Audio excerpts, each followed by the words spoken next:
লাগে আৰু আজি আমাৰ এই শীতক আমি বিদায় দিছোঁ।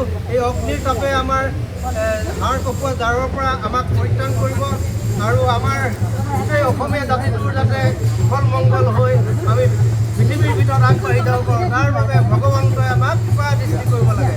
জয় ৰাম বোলা।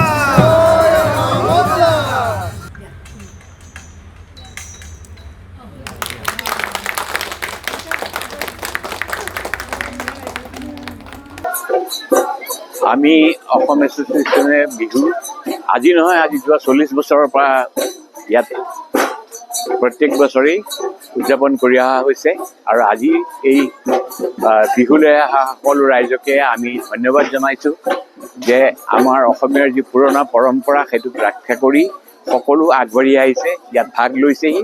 তাৰ বাবে মই অশেষ ধন্যবাদ জনালোঁ চবকে। অসম এছ'চিয়েশ্যন দিল্লী প্ৰতি বছৰে ভোগালী বিহুৰ আয়োজন কৰে। প্ৰবাসী দিল্লীবাসীয়ে সকলোৱে লগ লাগি এই বিহুৰ আয়োজন কৰা হয়। এইটো পৰম্পৰাগতভাৱে আমাৰ এই বিহু উৎসৱটো পালন কৰে।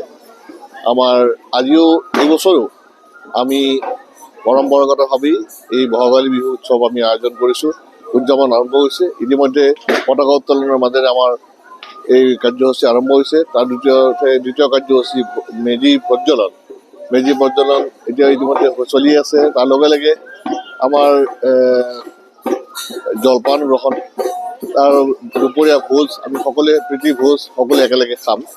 ইয়াৰ মাজেৰে আমাৰ প্ৰবাসী অসমীয়াসকলৰ মাজত যাতে একতাটো আৰু যাতে একতাৰ এনাৰ্জিডাল যাতে আৰু খটখটীয়া হয়, এই উদ্দেশ্য আগত ৰাখি এই ধৰণৰ উৎসৱবিলাক পালন কৰে। গতিকে আমি এইবছৰো আশা ৰাখিছোঁ যে আমাৰ এই উৎসৱৰ মাজেৰে অনাগত দিনবোৰত প্ৰবাসী অসমীয়াসকলে একতাৰে একলগ হৈ অসম আৰু অসমবাসীৰ প্ৰবাসী অসমবাসী হওক বা দেশবাসী হওক সকলোৰে কাৰণে মংগলৰ কাৰণে যাতে কাম কাজ কৰাৰ কাৰণে প্ৰস্তুত হয়।